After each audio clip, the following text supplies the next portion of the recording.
I've got 2 shows on in the Manchester Fringe, at Hope Mill Theatre from the 2nd to the 9th of July. I'm doing that because I'm really fascinated by the Fringe and what it can produce, and I think these 2 shows are absolutely perfect.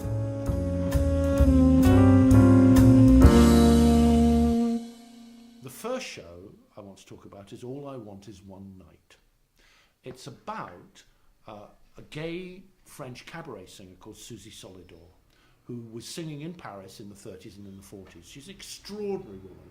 She was painted by every painter in Europe. More than 200 portraits of her. Famous people from Cocteau to Bacon painted her. And she used to sing in her cabaret club, her own club, surrounded by all her pictures. And when you come to see the show at Hope Mill, there will be lots of copies, I'm afraid, of the pictures of her. She sang, and this is in the description of Jessica Walker, the opera singer who plays Suzy in the show, she sang erotic lesbian lyrics. Fabulous songs.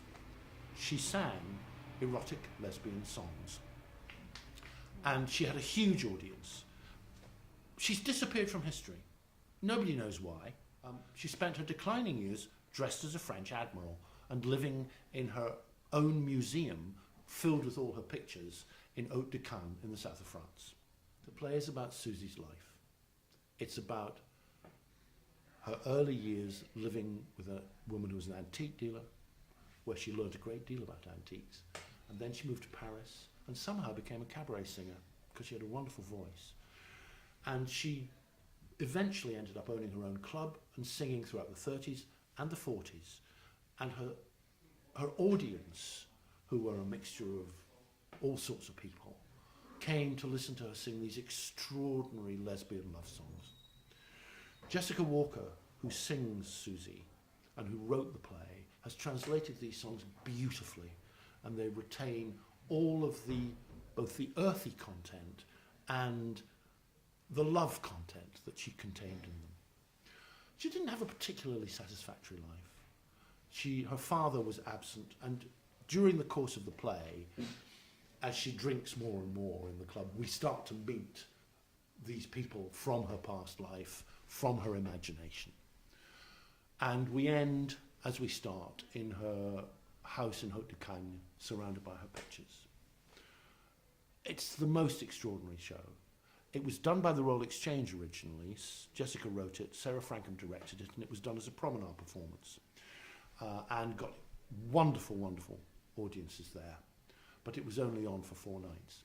We're doing it for 9 performances at Hope Mill, and it comes to us after a week at Wilton's. So we're changing the format from being a promenade production, which is what it was at the Royal Exchange, to being a performance in a theatre laid out in cabaret style with tables and so on. And you'll be able to drink while you're there and watch the show. What was it that first got you interested in Suzy Solidor? Was it that promenade performance? Was that the first time you'd heard of her? Interestingly, I met Jessica because I'm also involved with an opera about women psychopaths. The stuff you get into, eh? Oh. And Jessica was in a sing-through of this at the Arcola in London. And I, obviously being involved in it, met Jessica. She told me about this show. I said, what's it about? She said, it's a lesbian erotic cabaret, is what she said. And I thought, oh, that might go down quite well in Manchester. So I said to her, would she like to do something with it? Because she'd only done it at the Royal Exchange. And there's an interesting thing where you've got your own show. Do you want someone to produce it? I produce work. I said, do you want to produce it? She said she did. So we've got together on it. And I'm hoping that she will do well at Wilton's. She will come to Hope Mill. We will do well at Hope Mill. And then we'll take it off round the country and possibly the world. You know. Oh, so you want to go and tour then after this? Oh, yeah, absolutely. Yeah, yeah. She's, I mean, not immediately, but I mean, she's got great, there's a wonderful review of her from the New York Times saying she has the sort of mezzo-soprano I could listen to all my life, you know. Wow. She's done Brits on Broadway. She's a wonderful singer. And Rachel and Alex, who play the other 2 parts, local actors, very solid actors. So it'll be a great show, great show. So is this the kind of performance that needs a very strong lead like that to really bring it to life? Well, you have to have someone who can sing it, because it's difficult. And she has a one-woman show where she sings all sorts of songs. Jessica's dad wrote the lyrics to the Cream songs, which you're probably too young to remember. The Cream were of Eric Clapton, Ginger Baker, Jack Bruce. Huge band. And the most famous song is Sunshine of Your Love, probably, which is do do do do do do do do do do. That song, yeah? And Jessica does an amazing version of it in a one-woman show where she sings the song to an accordion accompaniment. And you hear the lyrics properly for the first time. It's amazing. So I just think she's extraordinary. And I think more people should see how extraordinary she is.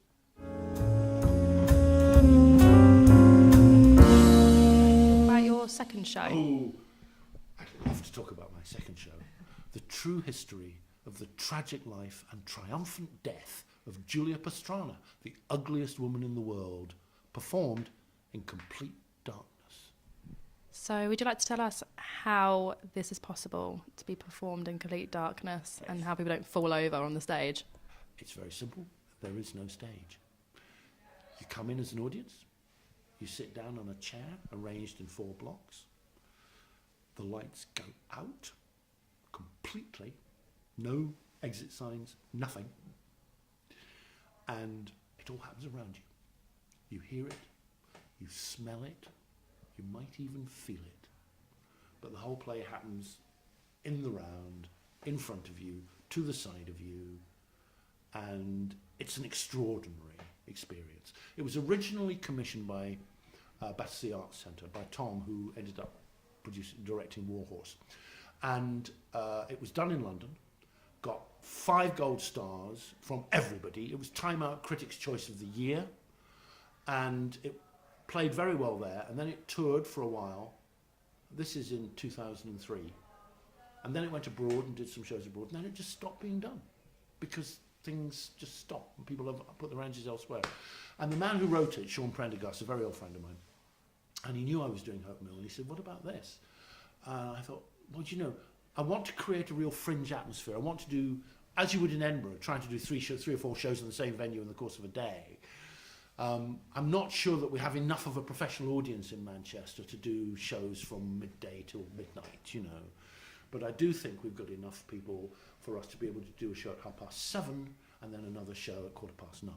So what's happening is we're doing the Pastrana at 7:30, and then we're doing All I Want Is One Night at 9:15. Both shows run to an hour 10, and you can buy a joint ticket, or you can just come and see one of them.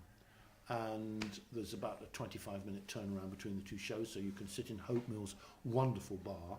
You could be in Shoreditch, should you wish to be in Shoreditch. It's got that feel. And have a drink and a snack and wait.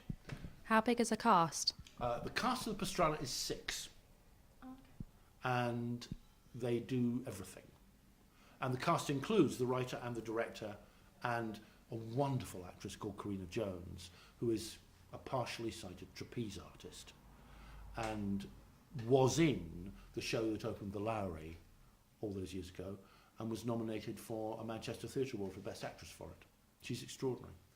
And when she stops working in Birmingham, she's practicing her aerialism in Birmingham right now for a circus show. I'm going to bring her up here and get an interview with her when she turns. I was looking for good work. I'm not.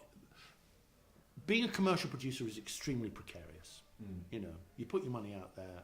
It's like opening a shop. You open a shop in town for a week, and you hope enough people come in, buy your stuff, so that you make a profit in that week, and then you take your shop to the next town and open it again. And the danger is that not enough people come through the door and buy your stuff. And of course, you can't. If it's theatre, if you're selling shoes, you can take the shoes you haven't sold to the next town and open the shop with the same shoes. You can't do that with a theatre performance. You have to pay the actors to do it. If it's gone, it's like perishable goods. It's wasted. So you have to kind of make it work. But I'm interested. This is, for me, I am confident that people in Manchester will be interested in seeing these shows, because I'm interested in seeing these shows. I think between them, they have an extraordinary different kinds of pull for an audience.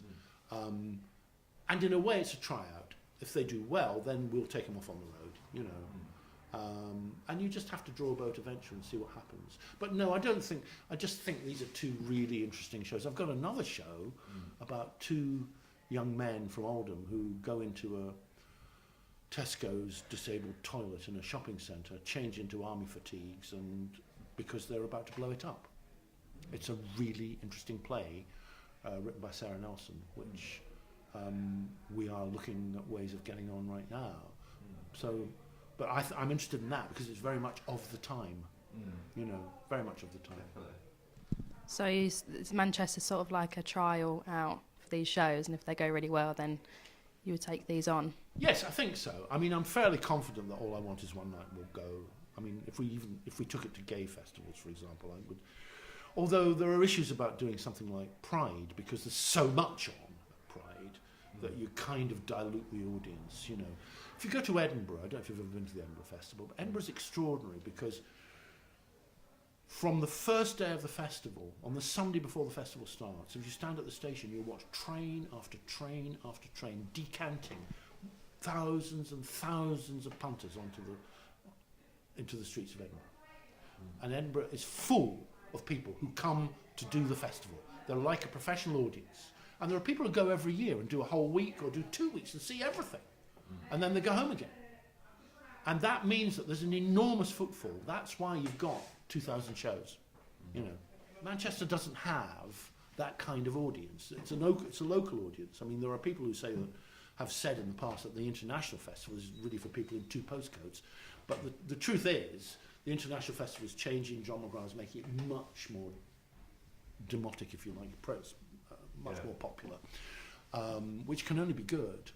And what's happening in Manchester is extraordinary. Hope Mill Theatre opening, 53-2 opening, Tribeca. There is new places for performance. There seems to be a huge appetite for performance here, which I think is wonderful, and is something that we should all rejoice and try and feed.